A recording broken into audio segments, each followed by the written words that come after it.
Con motivo do Día Internacional do Orgullo LGTBI, a Deputación Provincial da Coruña está a promover 4 palestras temáticas para tratar a diversidade sexual, en concreto para falar das barreiras, das liberdades e dos dereitos que quedan todavía por gañar. Hoxe falaremos en concreto sobre o tratamento informativo do colectivo LGTBI e para iso contamos con Ángela Fernández Casal e con Daniela Fernández. Ángela é xornalista, traballou en medios como El Ideal Gallego ou La Opinión da Coruña, imparte clases tamén, está dedicada á docencia e recentemente traballa como tesoureira do Colexio de Xornalistas de Galicia, do que está vencellada desde hai uns anos. Daniela é doutora en Historia Contemporánea e investigadora en temas como a represión franquista, da que ten publicado un libro sobre a súa vila natal, sobre feminismo tamén e partidos políticos.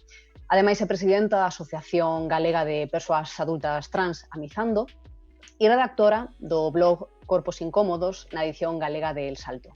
Eu primeiramente quería preguntarvos, a nivel xeral, como vedes que é o tratamento dos medios de comunicación ao respecto do colectivo LGTBI? Moitas grazas polo convite e polo espazo para expresarme e para expresar, pois, todas estas cuestións que temos con referente aos medios de comunicación, non, dentro do colectivo trans, que sempre están un pouco agochadas e que compre sacalas á palestra. Realmente eu, como muller trans, unha das primeiras cousas das que fun consciente cando saín do armario foi do inmenso poder que tiñan estes medios de comunicación á hora de artellar unha realidade que era totalmente nova para min. Saír do armario cos meus seres queridos para min reducíase en moitas ocasións a unha charla onde eu dedicábame a desmentir pois todos aqueles presuizos, tópicos, estereotipos que extendíanse nos medios. Por lo tanto, sí, os medios son moi importantes a hora de configurar os discursos e incluso a hora de configurar a nosa realidade e, por desgraza, os discursos de odio, as manipulacións do produto para facelo máis morboso, máis vendible ou simplemente o tratamento desinteresado que se fai sobre nós, pero que cae en tópicos e estereotipos aínda está a orde do día, malia algunhas alternativas non moi honrosas que están surdindo. Sí, eu tamén quería agradecer a participación do Colexio de Xornalistas nesta palestra, comentar un pouco, pois sí, o que comentabas, que por desgraza siga habendo moitos estereotipos, moito tratamento non real e moita linguaxe non ben utilizada, que, bueno, o Colexio ten unha guía de linguaxe inclusivo no que está este colectivo e outros moitos, e todavía hai traballo por facer. Igualmente, creo que sí que os medios de comunicación están no punto, digamos, na historia en que maior visibilidade dan do colectivo, como pasa con outros. Eso non quere decir que xa este todo feito e que a partir de agora pois xa nos relaxamos, non? Todo o contrario, que hai que afinar moitísimos discursos, afinar a linguaxe, o tratamento e sobre todo o que decías, os estereotipos, non? Rachar con eses estereotipos, digamos que tamén facer mención, cando hai que facer mención á identidade ou a orientación sexual das persoas, dos protagonistas das novas, non?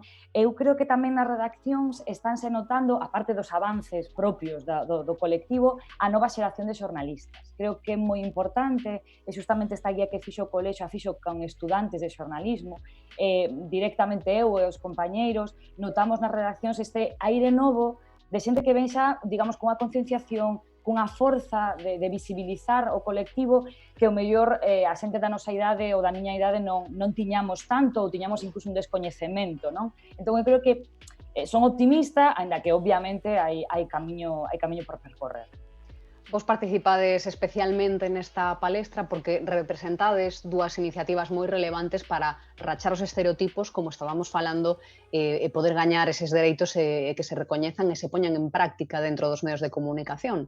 Por unha parte, unha guía de linguaxe inclusivo que sacachedes no Colexio de Xornalistas de Galicia e, por outra, a edición e difusión dun blog representado por unha persoa que forma parte do colectivo trans. Faládenos un pouquiño de como xurdiron estas iniciativas e cales son os seus obxectivos. Para min, escribir é realmente un exercizo terapéutico, non? No que só vomitar, por dicirlo de algún xeito, todas as miñas emocións. Acontecíame moito que, lendo a prensa ou lendo novas sobre o colectivo ou incluso algúns artigos de opinión, sentía moitas emocións e non sempre moi boas, non? A necesidade de trasladalas ao papel. co tempo fun pensando que quizáis podería existir algún espazo no que estas propias reflexións que eu estaba facendo pois fixeran un pouco de contrapeso a un discurso sobre o trans que ademais estaba convertindo en mainstream, incluso en hexemónico, non? E con isto contactei coas compas do Salto e comecei a publicar algúns artigos soltos, non?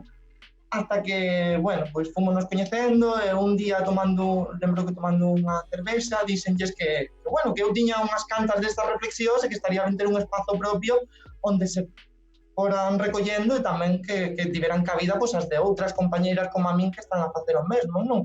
Tamén fixemos unha análise da falta que fan estes espazos e dos poucos que hai, non? Porque tamén o colectivo trans incluso acontece que ata mensaxes que poden ser positivas, non? Pois moitas veces non saen incluso as persoas trans, non somos nós que nos explicamos a nosa realidade, e ao final dun xeito indirecto estánse perpetuando estereotipos como que somos un colectivo menor de idade, non?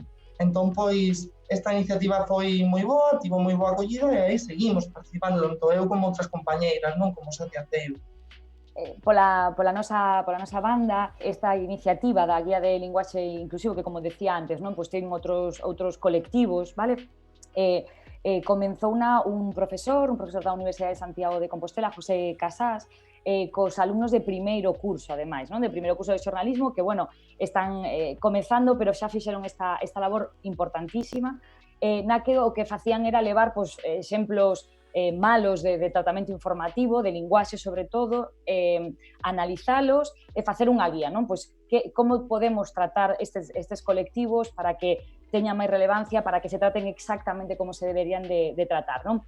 Con todo isto o colexo o reúne nunha publicación e tamén con recomendacións, non? Que seguro que falaremos, non? Do que queda por facer. Entón esta guía é moi boa guía e ademais tivo continuación. Isto foi no curso 2017-18 e no seguinte continuaron os estudantes da Universidade de Santiago de Xornalismo facendo un Instagram que todavía se pode consultar, Xornalismo Inclusivo, no que hai pois exemplos. Este é un titular que non se pode tratar así, dende o Código Deontolóxico dos Xornalistas, e esta sería a alternativa, non? Un pouco exemplos directos, exemplos claros, porque moitas veces, como decíamos antes, por xeración, por falta de formación, que creo que tamén é moi importante no noso colectivo, pois caemos en erros pois non obviamente premeditados, non por facer dano nin por estereotipar, non? Pero por certas carencias pois o facemos. Entón, tanto a guía como Instagram que se fixo nesta materia da carreira de xornalismo, creo que está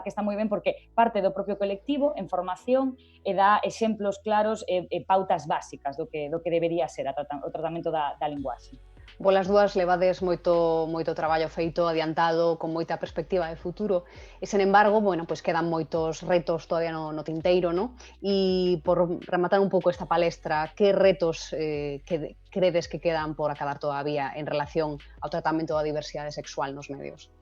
É unha reflexión que eu penso que ten que ser tamén colectiva, non? Temos que ver dentro dos propios suxeitos que estamos sendo representados, non, nestes medios, pero tamén por parte das xornalistas que están a facer, como chegar a un punto no que a nosa representación sexa xa non verídica, non, sino que non teña unhas alternativas ou unhas intencionalidades detrás, quizáis procurando morbosidade, non, procurando quizás cotas de mercado, e que esas procuras deixen tras de sí pois, os nosos dereitos, non? Como acontece moito. Eu penso que as iniciativas como as que están desenvolvendo as compañeiras son cruciais, non? Pero tamén pois, ampliar os espazos nos que as persoas LGTB podemos nos expresar en primeira persoa, podemos explicar a nosa realidade, non? Podemos construir discurso tamén, e aceptando un pouco ese discurso entre todas en comunidade, pouco a pouco, non? Penso que si podemos facelo como xa adiantaron quizás outras realidades, non?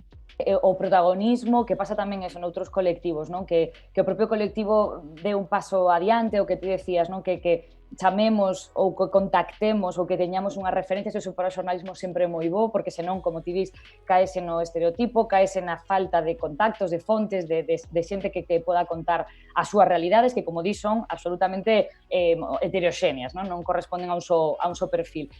Nesta guía que fixeron os estudantes co apoio do colexio, falábase por unha parte, así por cousas concretas, de denunciar feitos de discriminación, de situacións discriminatorias. Os medios de comunicación creo que non poden mirar a outro lado ou pensar que son delitos ou situacións alleas ou que non teñen importancia porque son solo a un colectivo determinado. Creo que aí sí que os medios de comunicación teñen que estar, e moitas veces, e creo que vos pasará, ves en redes sociais ou ves en outro tipo de ámbitos, pero despois eso non está trasladado aos medios de comunicación. Hai que denunciar, hai que estar aí por o colectivo, rexeitar o que comentabas, os enfoques sensacionalistas, tamén os enfoques morais.